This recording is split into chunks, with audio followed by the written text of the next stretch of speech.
Microphone on. All right, looks like that started. We'll see how it is. Welcome to my YouTube channel. Okay, let's start. Okay, I feel very awkward now, like somebody's watching me. Okay, today we're talking about polynomial and rational expressions, okay? If you have your notes from the chapter 1 and 2 notes on Moodle, those are just the second page. That's what we're going over today. Polynomial and rational expressions. All right. The first thing I want to go over, which is quite important for some problems on the homework, is standard form of quadratics. So a quadratic function is in standard form when it is written in this form, when it looks like this. A times x minus h squared plus k. This is also called vertex form, right? So this is called either standard form or vertex form. Either terminology works. And so this kind of format is really helpful because it's super clear based on this format how this function is being transformed from its original function g of x equals x squared, right? We can look at it, we can take a look at each individual transformation. If we were to go from a g of x to f of x, that would correspond to the following transformations. First, we're doing a horizontal shift. In what direction? Right? Because remember, horizontal is kind of like the opposite of what we would think. And we have a minus h here. So that's a horizontal shift right, h units. And so that would send x squared to x minus h squared. And the second transformation is the multiplication by a. That's coming outside of our function, so we know that's a vertical something. And it's a vertical stretch by a. A vertical stretch by a. And that would send x minus h squared to a times x minus h squared. And finally, the plus k corresponds to a vertical shift up. Upwards by k. Okay, so 3 transformations, and that sends our original parabola y equals x squared to this new equation that's in standard form.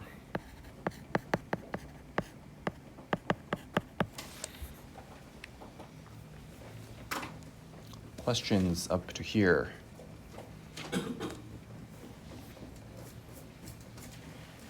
Okay, and then since we know that we have these transformations going on, we can actually really quickly tell where the vertex is going to be, right? Because, if we started with our original parabola here, xy, our original parabola y equals x squared, then we notice, right, we're doing first a horizontal shift right by h, and then we're doing a stretch, which doesn't affect the vertex because that's going to be on the x-axis. And then we're doing a shift up by k, right? So a horizontal shift right, and then a vertical shift up by k. And that's going to leave our new parabola like somewhere here, right? It's going to be stretched out vertically. And our new vertex is going to be at h comma k. So that's why they call it vertex form, because it tells us super conveniently where the vertex is going to be, right? So when we write it in this form, we know our vertex is going to be at h comma k. And then there's also something called the axis, right? That's kind of like the line of symmetry, which goes through the vertex, and that's just going to be x equals h. These two things. Mr. Ryan? Yeah. Is this always the order of transformations? Like the 1, 2, 3? In this case, the stretch always comes before the shift, but the order of horizontal and vertical does not matter. Yeah. So order does matter, but you can shift some things around. Rohan? Visually, what does it look like when it's like vertically stretched compressed or horizontally stretched or compressed as a parabola. Okay, so in this case, if I just did a vertical stretch, it would look like this, right? I vertically stretched it. Oops. And it get wider if it's horizontally stretched. That's right. Okay. So you'll notice that actually a vertical stretch is the same as a horizontal compression, right? That can get a little tricky. Yeah. Yeah. And vertical compression is kind of also like a horizontal stretch. Yeah. Yeah. Any more questions? So in order to get a quadratic from our typical form into our standard form, we need to complete the square, right? This is the form that we get after completing the square. So let me go through an example of that, just so we're all clear. Let's say we start with the quadratic 2x squared plus 6x plus 8. Let's say our question asked us, please put this in standard form or vertex form. We would just want to follow our typical steps for completing the square. Except it's not an equation, so it might be a little different, but most of the steps are the same. What we're going to want to do is factor out this constant term in front of the x squared from the first two terms. So I'm going to do that. I'm going to factor out the 2 from the first two terms. I'm going to leave the 8 on the outside because I know I'm going to be adding a constant anyways when I'm completing the square, so I'm just going to forget about that. Leave it on the outside. Okay, since I have a 3 in front of my x, I'm going to want to add 3 halves squared, right? I always half the constant that's in front of the linear x term, and I want to square that to get the constant that I need to add. So 3 halves squared is 9/4. And so I'm going to want to add that inside my parentheses. Of course, if I add it, I also have to take it back out because I can't add by, I have to add by 0 in order to not change the value of my expression. So that's what I'm going to do.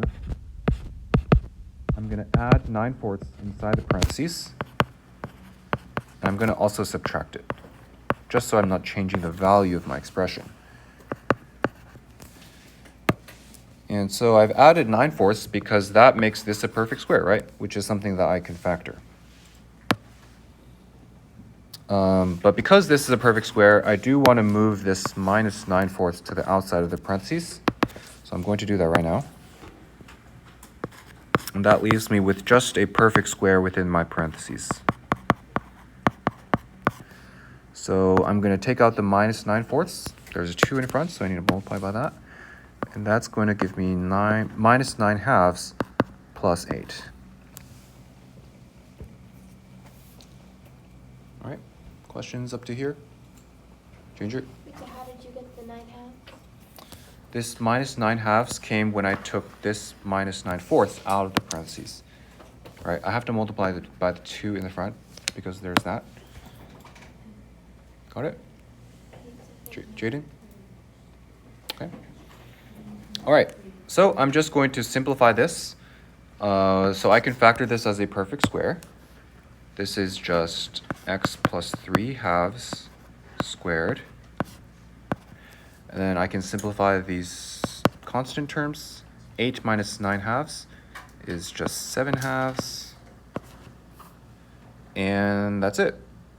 I'm left with my quadratic in standard form. And if it asks me for the vertex, I can very quickly see what that is, right? The vertex is just going to be, right? You have to remember the standard form is a times x minus h squared, right? Plus k. So the vertex is actually going to be minus 3 halves. Don't get tripped up on that. It's a minus 3 halves. Because in this case, h is essentially minus 3 halves. Because we're subtracting h. So that's my vertex. And my axis would just be x equals minus 3 halves.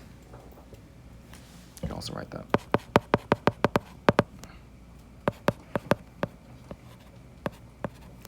And with that, it's really easy for me to graph it, right? I just need to plot the vertex, know how much I need to stretch it. I need to stretch it by a factor of 2, and that's all. Mr. Hill, Yeah, Jaden? how did you go from x squared plus 3x plus 9 fourths. X squared plus 3 over 2 squared. Yep, good question. I get that because I know that this is a perfect square. I know that because I intentionally made it so, right? I added 3/2 squared to this expression. If you look at this, you'll notice that this here follows the expression x squared plus 2ax plus a squared, where a is equal to 3/2. And so this is something that I can simplify to x plus a squared. Right?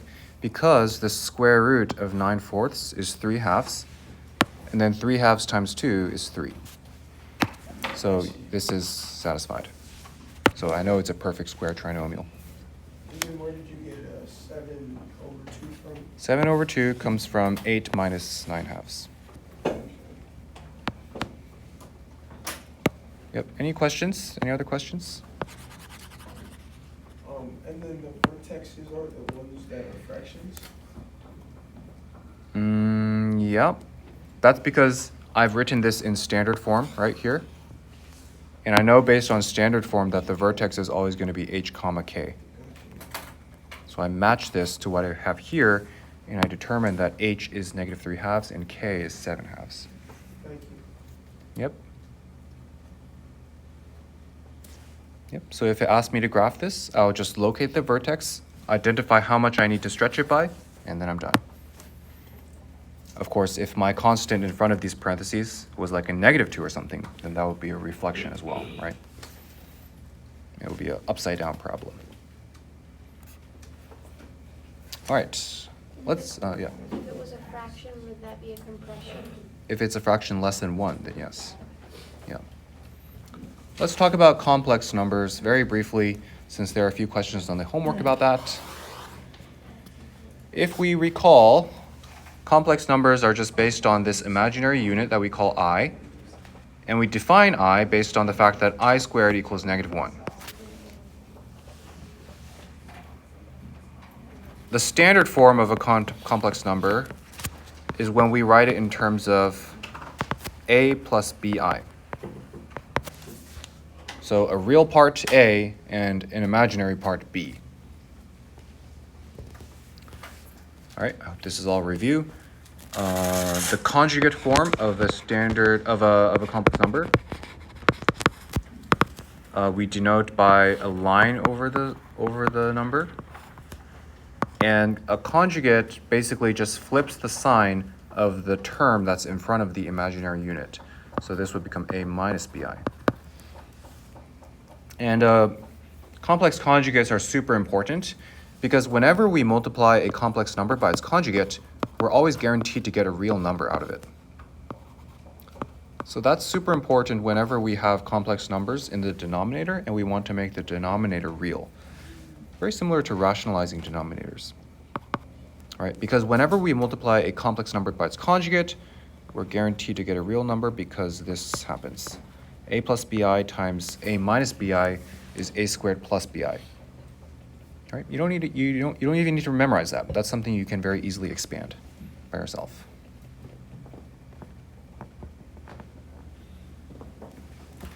All right, questions? So I'll give you an example. Let's say my question on the quiz asks you to simplify 1 plus I over 1 minus I. And it asks you to give this in standard form.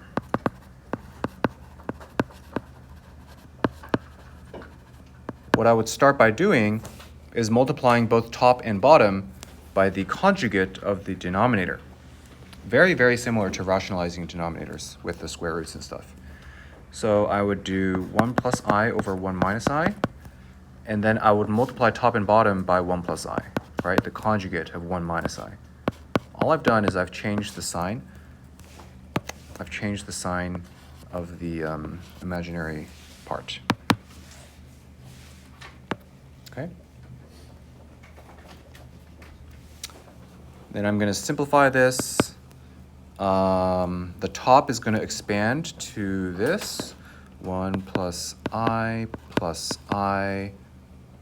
times I, right? I squared is -1, so I can write that, -1. And then the bottom is going to expand as 1 plus 1, right? A squared plus B squared. You could also expand it directly, like say 1, and then the outside is positive I, the inside minus I, and then the last terms is minus I squared, which is minus -1, which is +1. And this is going to come out as 2I over 2, which is equal to I. So that would be my answer, standard form.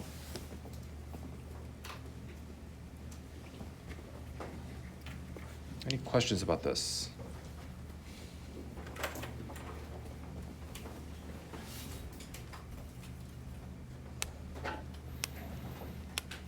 Okay, sounds good. Let's talk about asymptotes. This will be our final thing before homework. Horizontal and vertical asymptotes. Also review, I think. So an asymptote is any line that a graph approaches but never meets, okay? So a classic example is the function f of x equals 1 over x.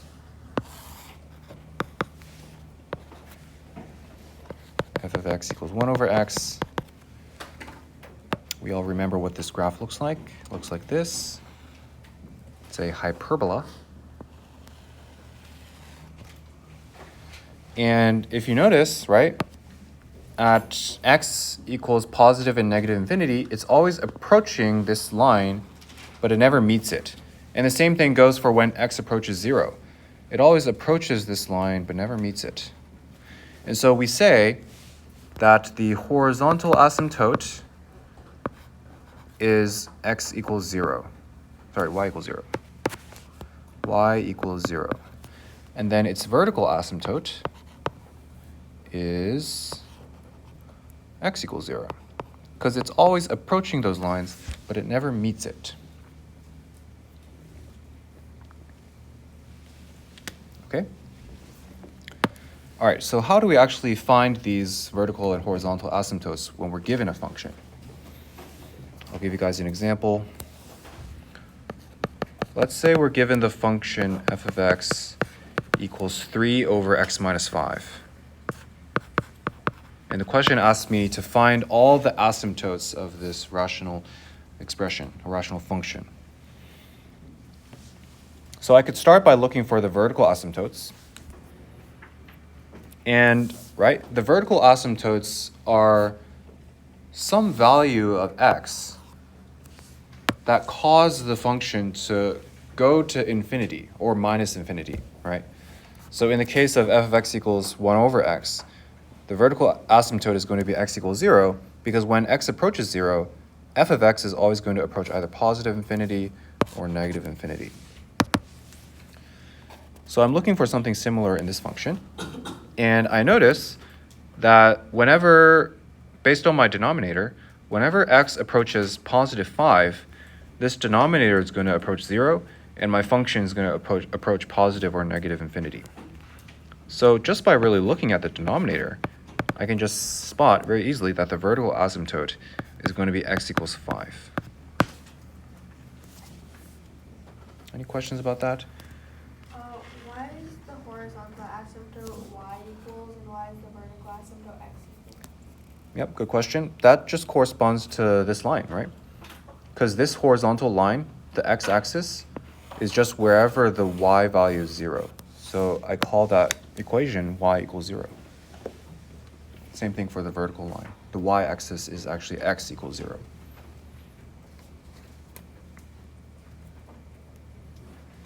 Okay, got it? The horizontal asymptote, on the other hand,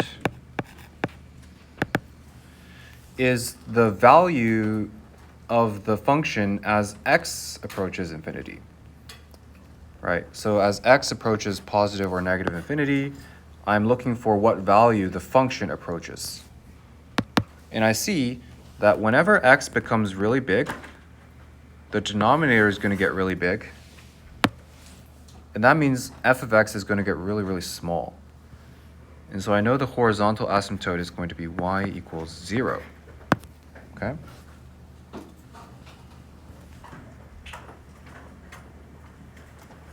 All right, so the vertical asymptote, I'm asking the question, what x makes f of x approach positive or negative infinity? And for the horizontal asymptote, I'm asking myself, what does f of x approach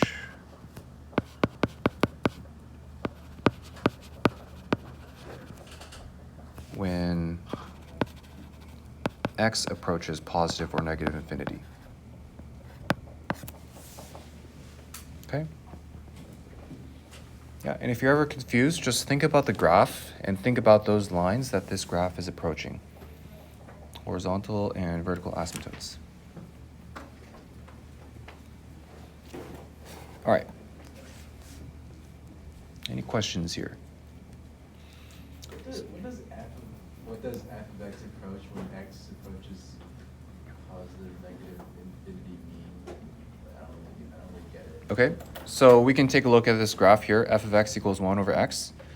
We're basically asking the question, as x gets bigger and bigger, approaching positive infinity, what does f of x approach? And we see that based on this graph, f of x is constantly approaching 0, right? It's getting smaller and smaller. So we would say that f of x approaches 0 when x approaches positive infinity. This is based on looking at the graph. You don't need to look at the graph. You can also look at the function itself, right? If I look at the function and I think about what happens to f of x when x gets bigger and bigger, I can also deduce that f approaches 0 when x approaches infinity, okay? Because I know that this denominator is going to get really big.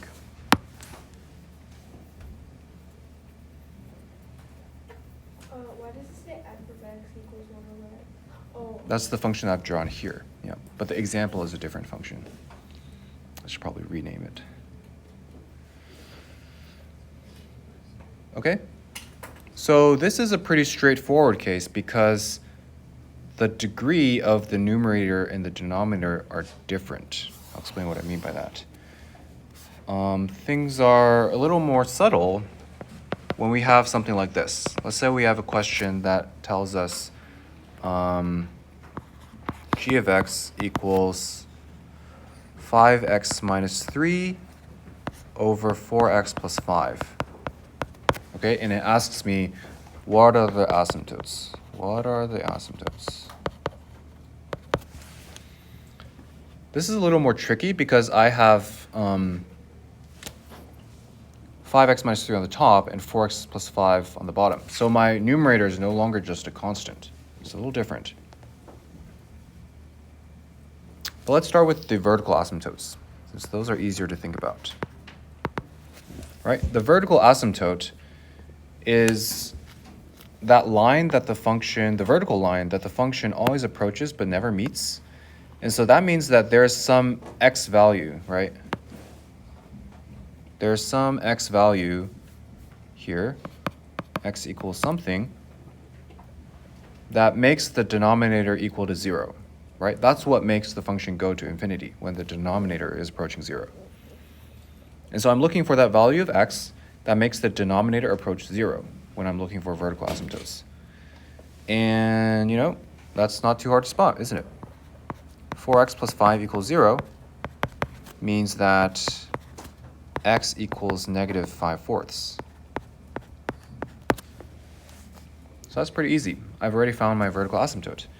The vertical asymptote is that line, or that x value, that makes the denominator 0, essentially. Okay, so that's one vertical asymptote.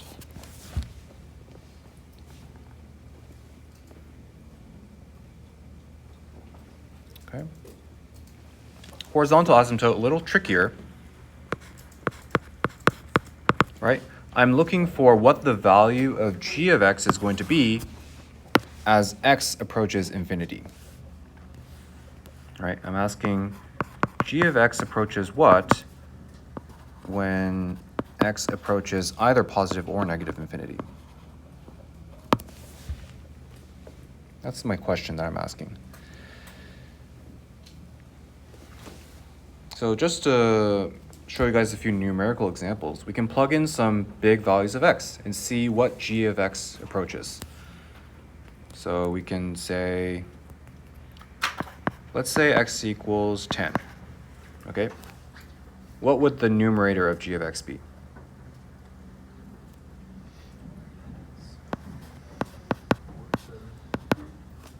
What? 47. 47, good. Denominator? 45, very good. And this is about, I did this earlier. This is about 1.044. Okay, let's do x equals 100. What is the numerator going to be? Very good, 497. Denominator?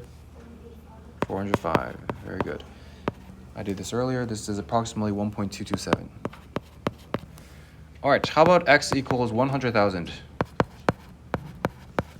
5 zeros. What is the numerator? 499,997. Very good. 499,907. 4 nines. This is not on the quiz, but. And then the bottom is going to be what? 400,005. And this is approximately 1.24998. Yeah, Teddy? No. Is this like a valid way to show your work? You want to do this long division on your quiz? If you have a calculator, sure. Well, you don't, so. Oh, you don't? No, we don't. Yeah, this would not be a valid way of showing your work. Yeah. So we see as x is getting bigger and bigger, the value of g is actually approaching 1.25, right? Which is equal to 5/4. All right. And where do we see 5/4 in our equation? X equals It's the coefficients of the x's, right? The 5 and the 4. So that's a very good hint, isn't it? Basically, the idea is that as x gets bigger and bigger and bigger, the 5x and the 4x become so much larger in comparison to the -3 and the +5, right? And so when it comes to finding the horizontal asymptote, when x is approaching infinity, actually all that we care about are the 5x and the 4x, because the -3 and the +5 are so insignificant in comparison. And so we know, based on this, just looking at the equation, that the horizontal asymptote is going to be y equals 5/4.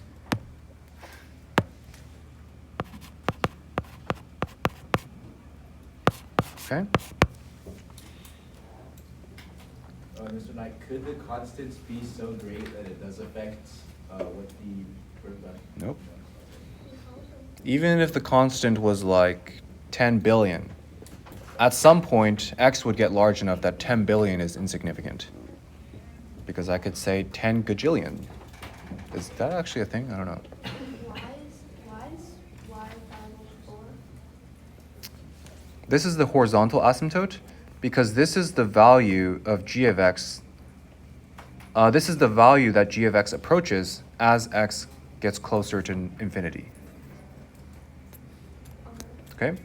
So as x is getting bigger and bigger, this value is getting closer to 5/4. And so that's why I call it a horizontal asymptote. Okay? And it's a horizontal line, so that's going to be y equals something. So as y gets bigger and bigger, is it gonna get closer to -5?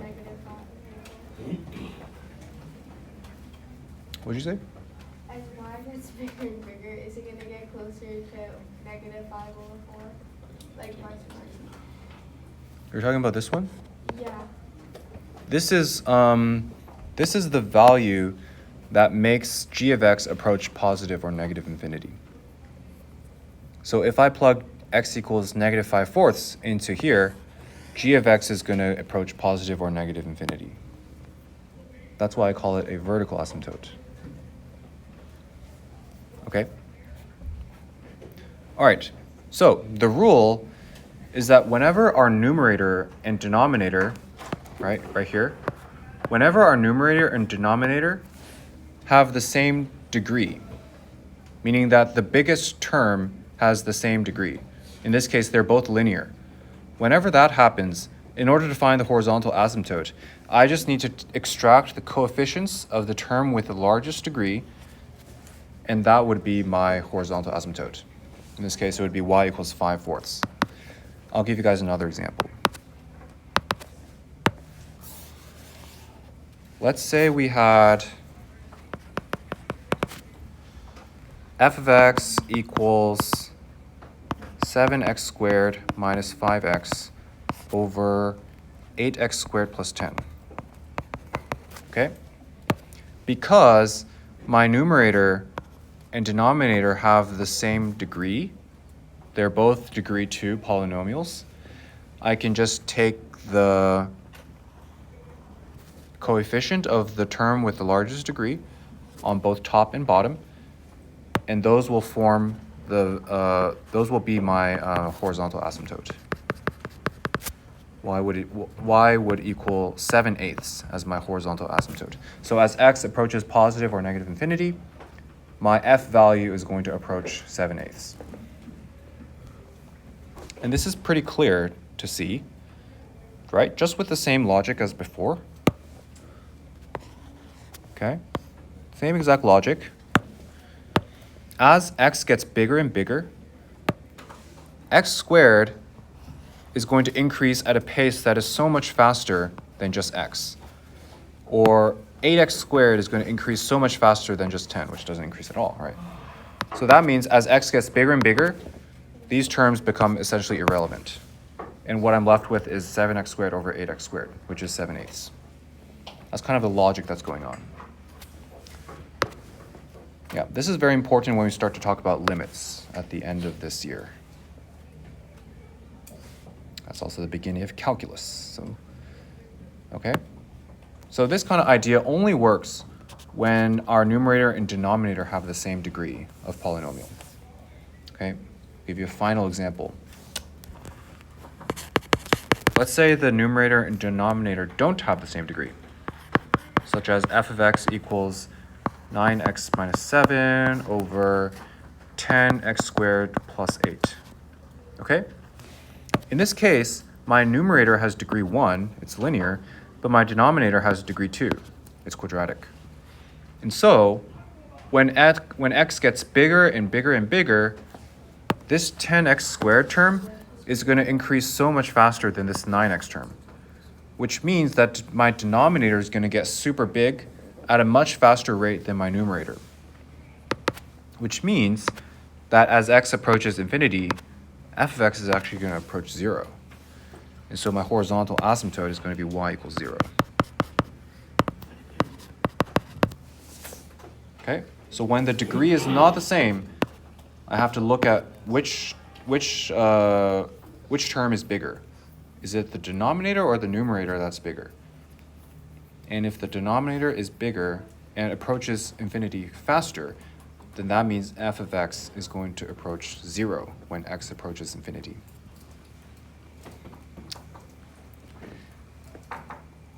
Any questions? This was the last thing. So any questions about everything?